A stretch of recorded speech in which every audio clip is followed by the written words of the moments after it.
Okay, let's unpack this. Today, we are strapping in for, I think, a really high-stakes deep dive into the next chapter of a series that has, well, it's pretty much defined dark fantasy romance for the last few years. It really has. We're talking about The Savior's Flight and The Sovereign's Fury, the third installment in Jenna Marie's Savior series, and it is highly anticipated. It is, and this is a fantastic mission for us because the sources we're looking at, they're not just, a generic press release. Yeah. They're giving us the actual DNA of the narrative. We're getting plot mechanics, hints about really deep character conflicts. We've got the logistical info, and maybe most importantly, they're setting this incredibly uncompromising tone for the whole book. Absolutely. And that's our goal here, to be your guide through all of it. We're going to synthesize every single one of those little nuggets into a complete picture. So if you, our listener, are already invested in Leila and Tobias's, be honest, agonizing journey, Agonizing is the word. then this deep dive is your shortcut. We're going to lay out the emotional and physical gauntlet they're about to run and tell you exactly when you can mark that calendar to join. And I think we have to start by grounding ourselves in the genre. We just have to, because it dictates literally everything that comes after. The sources, they don't just call it fantasy. They repeatedly classify it as dark fantasy romance. Right.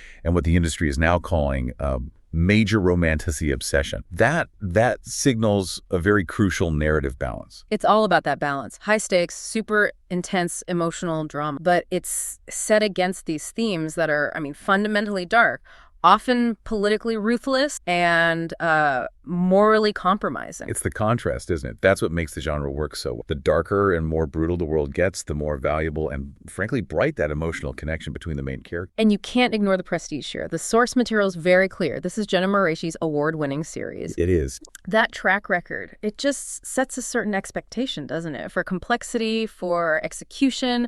It tells you you're not just picking up another book in the genre. You're picking up something that's proven, that's critically successful. And that success, that pedigree, means we absolutely cannot gloss over the content warning.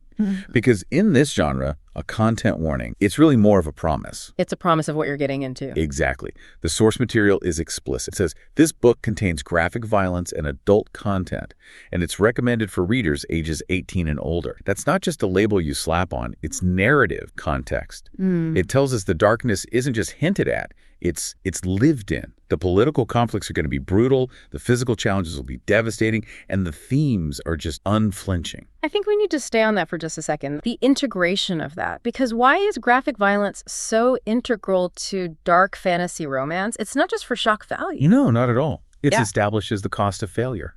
Yeah. If the consequences of losing or rebelling were, mild, the stakes just wouldn't feel real. This warning makes sure that you, the listener, understand the constant visceral threat that's hanging over Leila and Tobias. It informs every single decision they make. From hiding in a forest to confronting a king. Exactly. Every choice has life or death weight. And that's the critical insight. The violence is what defines the Sovereign's brutality. It defines the sheer gravity of this geopolitical war that's about to just explode across the realm. It confirms the world is unforgiving, and because of that, the central emotional safety net, that relationship, has to be defended so fiercely. Okay, so the tone is set. It's going to be brutal, it's going to be mature, and it's going to be deeply emotional. But that darkness only matters if it impacts the action right away. So let's look at the starting point of the core conflict, because this story picks up right after what sounds like a completely impossible. It does. We're dropped right in, immediately following the climax of the last book, which was The Sovereign's Turn. Our main characters, Leila and Tobias, they actually escaped. Which is huge. It's a massive plot development. They won their freedom, or, what looks like freedom. They broke out of this controlled, confined political killing ground.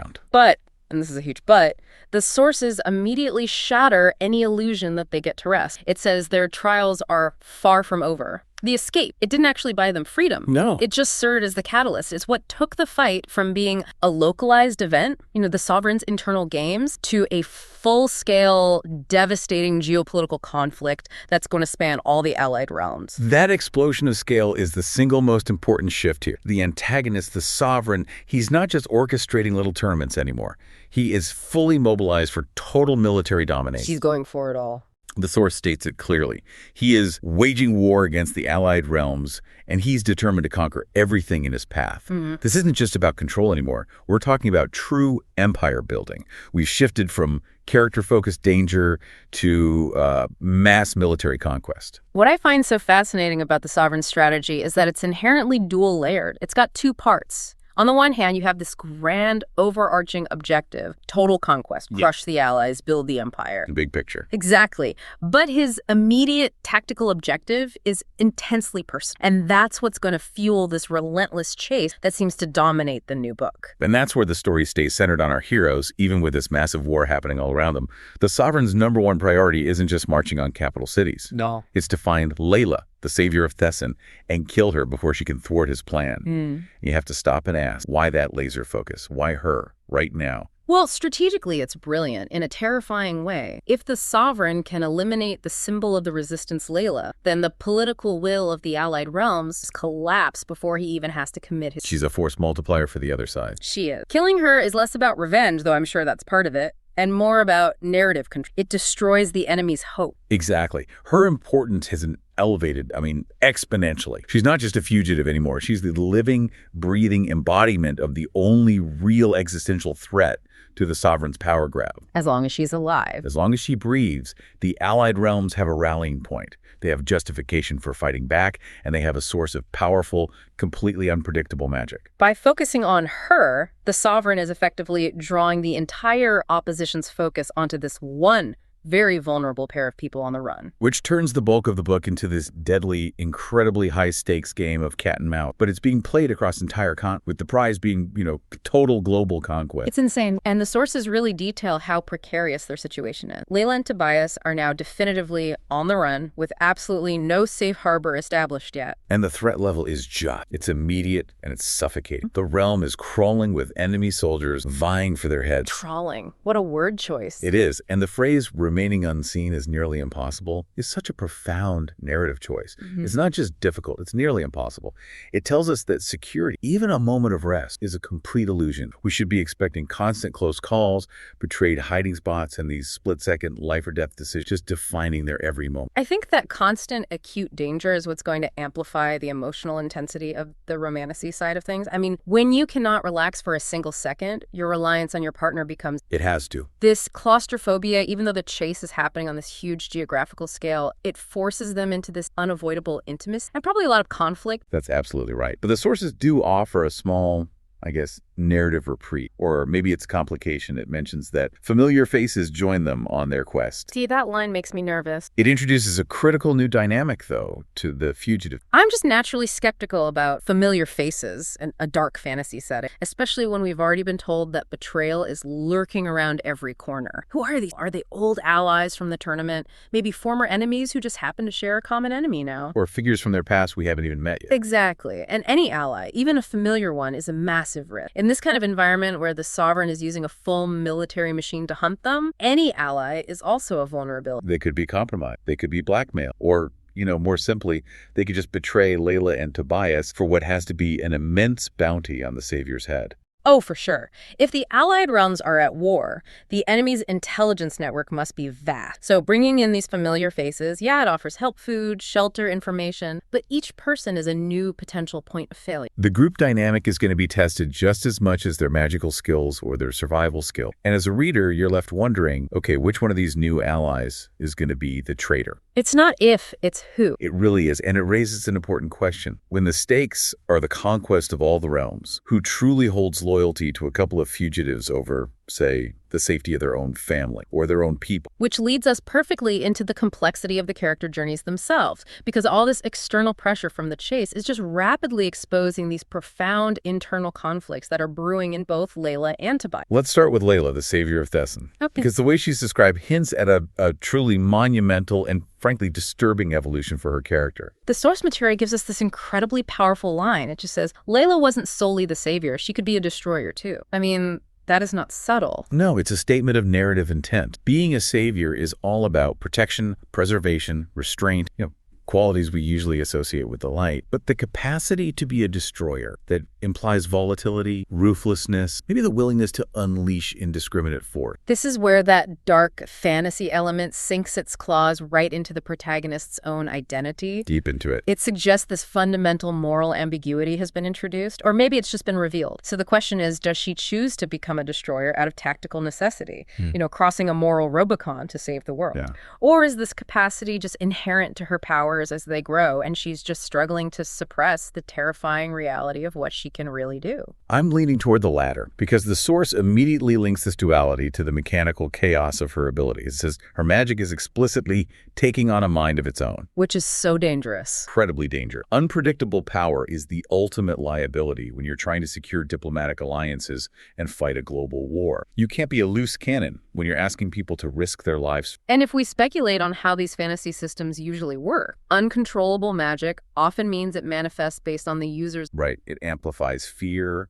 or rage or desperation. So if Leila's inner turmoil is being amplified by her own power, she becomes a threat not just to the sovereign, but to her own allies, to those familiar faces who join, potentially to entire foreign kingdoms she's trying from. Just think about the immense psychological burden that places on her. She is the literal hope of the free realms, but she knows that the very force that makes her a savior is also capable of turning her into a mass destroyer. So every time she uses her magic, every single time, she is essentially playing Russian roulette with the world's safety. This internal, unpredictable danger means that even in moments of strategy or planning, the threat of self-destruction is just always there, hovering over everything. And this internal struggle, it perfectly mirrors the external war, doesn't it? It's chaos versus order. While Leila's battling her chaotic, destructive power, Tobias, her champion, is dealing with a totally different kind of breakdown. A very different kind. The sources note that the condemned lovers struggle to stay optimistic, especially as Tobias's inner demons fight their way to the surface. Okay, inner demons. In this genre, that phrasing is usually a placeholder for some profound psychological or magical trauma. I think so. Given the horrors of the previous books, the extreme violence of the tournament they just escaped, we can reasonably assume this involves severe post-traumatic stress. But I have to wonder if the term demons is meant to be literal in a dark fantasy setting. That's a good point. Could it be some form of magical corruption tied to his status? Maybe a curse or a debt he incurred during their escape? Because if we just consider the psychological side, PTSD and despair, it fundamentally undermines his role. If the champion, the rock, the protector is fracturing, the savior has no anchor. And the fact that these demons are fighting their way to the surface suggests he's been suppressing them for a very long time. And the unrelenting pressure of the chase has finally, broken his defenses. It's a brilliant narrative move, because it prevents the couple from ever finding a sense of balance. They can never rest. Never. Even if they find a supposedly safe place for a night, they can't actually heal, because one of them is fighting an army outside and the other is fighting a war inside his own head. And that raises a really crucial point about the pacing and the rhythm of the book. In a lot of high fantasy quests, the heroes get a moment, they get to go to Rivendell and train, recuperate. Right, the breather chapter. Here, they can't. Leila risks destroying the village with her magic, and Tobias risks spiraling into his inner darkness, which could make him susceptible to manipulation or even betrayal. The dual internal conflict, her uncontrollable power, his resurfacing trauma, it ensures that the danger is holistic. It's coming from all sides. Yeah. It's not just the sovereign they have to fear themselves and what they might accidentally do to each other. But this brings us right back to the heart of that romantasy promise, because despite all of this overwhelming uncertainty, the betrayal, the death, the internal chaos, the sources confirm they are certain of nothing but their... And that has to be the narrative foundation. It's the one element that justifies the entire fight. Their love is the only constant in the universe that is just rapidly descending into complete chaos. It's their compass. It is. It's the moral and emotional compass. Without that unyielding bond, they would just descend into despair and probably surrender to the sovereign's massive war. But let's analyze that love not just as an emotion, but as a strategic entity. In a world full of betrayal, their mutual dependence is also a profound... And the sovereign knows their love makes them predictable. It means they would sacrifice almost anything for each other, which provides the ultimate leverage if one of them were ever captured. That's a really sophisticated read on the trope. And I think you're right. Their intense bond, their reliance on each other, it's going to be tested. Not just by physical separation or danger, but by moral compromise, by the horrific choice of sacrificing their love for the realm or sacrificing the realm for their love. And that has to be the central conflict. It is. The narrative job of this book is to push that certainty to its absolute breaking point while still maintaining the core emotional truth that allows them to remain the savior and her champion. That just makes the stakes so much higher than simple political maneuvering. They're fighting for the right to just exist as a couple, free from all these threats and their own internal. And to do that, they have to move from running away to action. Which brings us to the grand, impossible objective. Securing an army against the sovereign. The sources outline the scale of this new mission, and it's It's both geographically immense and physically terrifying. They have to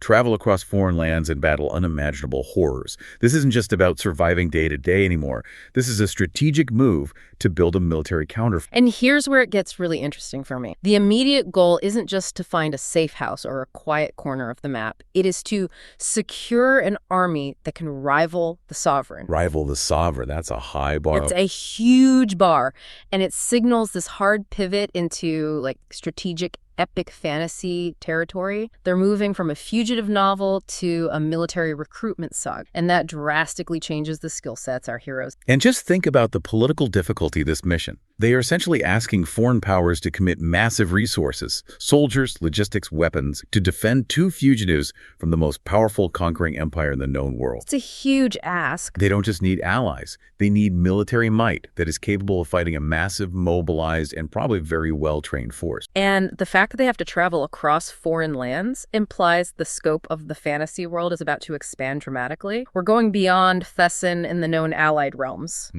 We could be dealing with, I don't know, isolationist mountain kingdoms or volatile pirate city-states or maybe ancient elven empires that haven't gotten involved in human affairs for millennia. Each of these places presents a totally unique political challenge. And that expansion justifies that phrase, unimaginable horror. The threats they faced in the sovereign's territory, his soldiers, human betrayal, corrupted magic, that's one thing.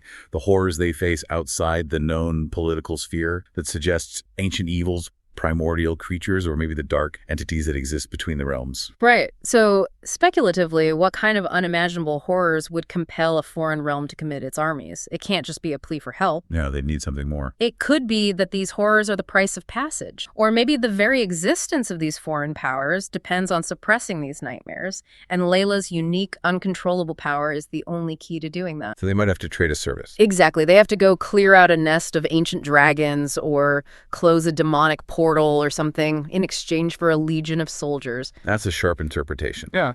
It elevates the quest from a simple recruitment drive to a series of necessary world-altering side quests. And on top of that, the stakes are continually heightened by the risk of betrayal. The source says, with death and betrayal lurking around every corner and in foreign lands, betrayal isn't just personal, it's political. It's statecraft. When they're negotiating for armies, Leila and Tobias are dealing with skeptical rulers who have to weigh their own political calculus. Offering protection or troops to the fugitives of a conquering sovereign is the ultimate gamble. These rulers might not hate Leila, but they might decide that betraying her and handing her over is the easiest way to save their own skin and make sure the sovereign just their land. That political double-cross is a core element of dark fantasy. The risk isn't just one sneaky general. It's an entire royal court or a parliament or a powerful merchant guild that decides the cost of resistance is just too high. The success of this whole quest depends entirely on their ability to judge character and political expediency in these high-pressure, totally foreign environments. And the entire narrative really creates this stark binary choice for them, which is a classic epic story. The source lays out the two possible outcomes very clearly. Will they survive to reclaim the realm, or will they perish the sovereign's powerful hand? There's no middle ground. There's no retirement plan, no small victory where they just get away. It's all or nothing. And we have to reiterate the sovereign's motivation here. He's not just fighting to win. He is, and I'm quoting, intent on destroying Leila's legacy and conquering all in his path. It's not just about winning the war. It's about erasing the idea of... His war is against the very concept of hope and resistance that the savior of Thesson embodied. So if they fail, the consequence isn't just their death. It's the eradication of their memory and the permanent enslavement of the allies. So securing this army is the ultimate high-risk, high-reward strategic move, and the entire fate of the known world is resting on their shoulders, which is a massive burden, especially when the savior herself is struggling with her own magic and the champion is fighting his own demon. The way the plot is structured, massive external war is driving this massive internal turmoil, and it's all focused on this one desperate quest. It makes this third book feel like the pivotal point of the entire series. It's where all the pressures finally... I think you're right. It feels like the breaking point. So we know the stakes, we know the characters, we know the quest. Now let's get down to brass tacks and talk logistics. When can we actually read this incredibly anticipated high pressure? We have concrete dates, which is excellent news for anyone trying to plan their reading calendar. The Savior's Flight and the Sovereign's Fury is officially scheduled for release on March 10th, 2026. 10th, 2026. That is the date everyone needs to circle. That's the one. And the sources confirm that anticipation is already translating into action because the book is currently available for pre-order. Which, given the track record of this series, pre-ordering is probably the safe bet, especially if you're worried about, launch day availability. Now, here is a crucial logistical detail that we really need to unpack because it affects how people prefer to read. Initially, the sources are indicating that the book is only available in Kindle format. That is extremely interesting for an award-winning series genre. I mean, in the current publishing landscape, for major releases like this, physical books and audiobooks often debut at the same time. Right, a simultaneous release is the standard. So a digital-first strategy, even if it's short-lived, for a book of this magnitude, it suggests a very specific market. It does. And we can speculate a bit on what the publisher's strategy is.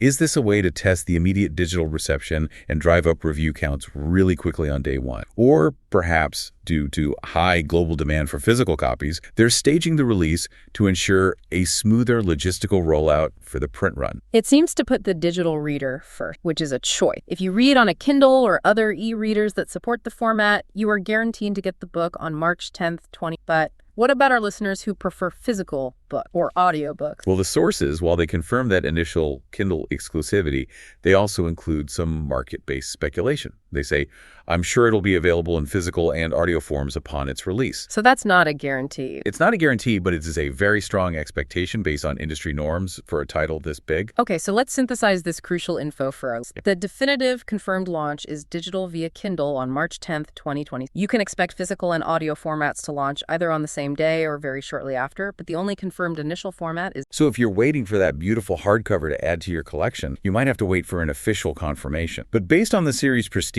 it would be highly unusual for the physical and audio format to be delayed by more than a week or two, if at all. This logistical detail is just really important for managing expectation, particularly for collectors and audiobook fans. And this level of detail on the logistics just shows how seriously the audience is taking this release. It's not just another book, it's a major event on the fantasy. It absolutely is. So we've covered the logistical frame, the geopolitical conflict, and that intense internal turmoil, which I think brings us to the synthesis in our final thought. Right. So, to recap, we've dissected the upcoming third installment. It's a pulse-pounding, award-winning, dark fantasy romance that immediately escalates into a realm-wide military conflict right after our hero's dramatic escape from the Sovereign's tournament. The internal and external pressures are they're maximum. Externally, they're fighting a war of conquest, they're constantly on the run, and they're trying to build a rival army across foreign land while battling unimaginable horrors. And internally, Leila is dealing with her own destructive potential and her chaotic magic,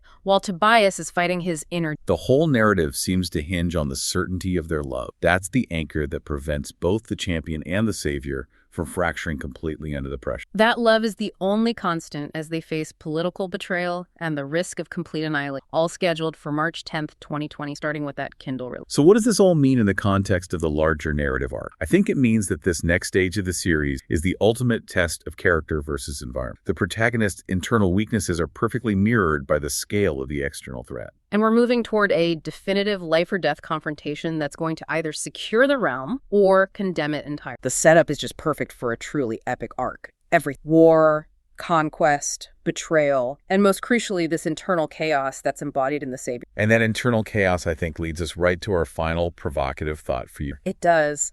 The sources make a huge point of stating that Leila's magic is explicitly taking on a mind of its own and that she is a player. And her entire quest is about securing an army external power to fight the Sovereign. Does the Savior have to be destroyer to succeed? And in doing so, does she doom her own quest by proving herself too vulnerable? That tension, the idea that the power needed to win, the same power that ensures, that is the core thematic struggle all be waiting to see resolved. Savior's flight and the Sovereign.